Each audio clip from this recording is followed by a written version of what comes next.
Today's topic is our waist circumference fat. Our belly. How do we get rid of this belly? I will summarize this for you in 10 steps. If you follow these 10 steps, there will be no belly left. You will get rid of waist circumference fat. If you're ready, I'm giving you tips to get rid of waist circumference fat. Before my video starts, I want to mention that waist circumference fat is an important issue. We do not normalize waist circumference fat.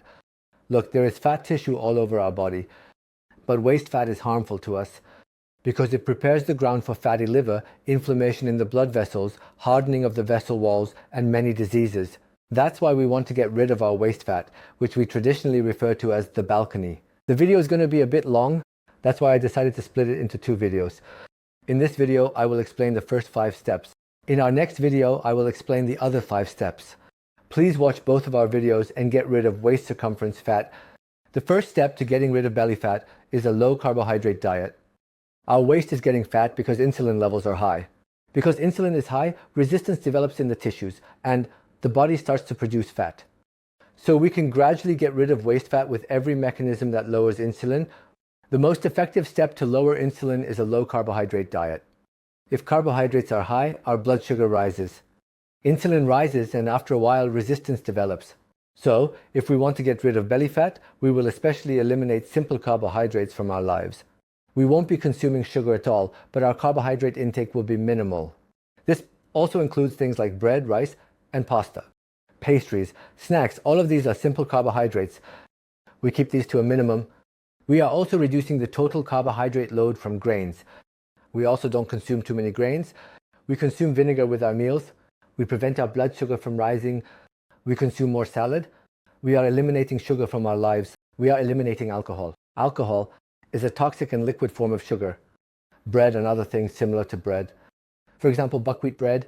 Okay, you can consume a little bit. Buckwheat is beneficial, but too much of it can lead to a carbohydrate overload. So in general, our first rule is a low carbohydrate diet. Our second rule is intermittent fasting. To create periods, for example, the 5-2 diet, eating normally for 5 days of the week while consuming as little as possible for 2 days. So eating below 500 calories or doing intermittent fasting. So creating a 16-hour fasting window, or we can do what's called OMAD, which is eating just 1 meal a day. All of these help us gain sensitivity to insulin and allow the fat around our waist to go away quickly. Look, we will eat low carbohydrates and practice intermittent fasting. These two will go hand in hand. So I only ate low carbohydrates, but I ate very frequently. That waist won't slim down. That belly won't go away. I practiced intermittent fasting, but I consumed a lot of calories. I consumed a lot of carbohydrates. This is also not suitable for intermittent fasting. These 2 points are very important. In third place, consuming healthy fats comes next. Generally, our people consume oils like refined sunflower oil, corn oil, and canola oil. In America, there's a bit more consumption of soybean oil. These are toxic fats that are a reservoir of omega-6. What causes inflammation in the body? Inflammation means waist circumference fat. That's why we stay away from omega-6 rich oils. We consume more olive oil. Olive oil has a low omega-6 content.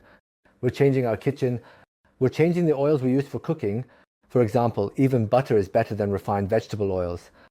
Olive oil is much better. Please change your oils.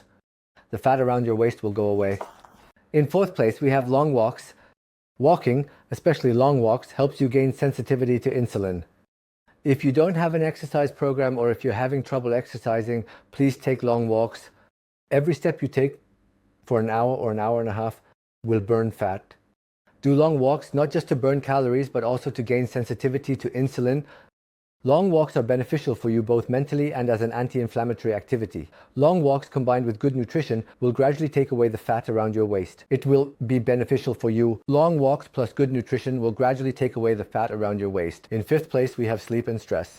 Look, you can't burn more energy by sleeping less. The less you sleep, the more your body will go into protection mode.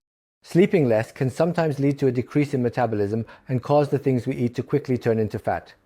That's why we need to sleep 7-8 hours a day. A person who doesn't sleep 7-8 hours a day will experience a decrease in their metabolic rate. Emotional hunger attacks begin. They start consuming more carbohydrates throughout the day. The stress level will be high.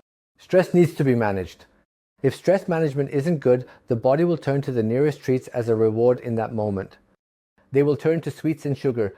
Stress management and sleep regulation are very important for us. You can diet as much as you want, exercise as much as you want. If you haven't been able to manage your sleep schedule, if you haven't established a sleep routine, and if you can't manage your stress, your diet will gradually fall apart. To ensure that your diet is stable and sustainable, the issues of sleep and stress need to be addressed. If possible, you should avoid going to bed after midnight, because midnight is the time when melatonin rises the most, preparing us for sleep, regulating our circadian rhythm, and maintaining the hormonal balance throughout the day. That's why we don't miss out on melatonin. If you want, you can go to bed at 3 a.m. and wake up at 10 a.m. You might still sleep for 7 hours, but you won't be able to benefit from melatonin. Your biological clock starts to get disrupted. You won't get enough benefit from sleep. That's why the time you go to bed is as important as your sleep schedule. We don't go past midnight. In this video, I explained 5 steps to prevent contradictory fat accumulation. The other 5 important steps will be in our next video. Goodbye.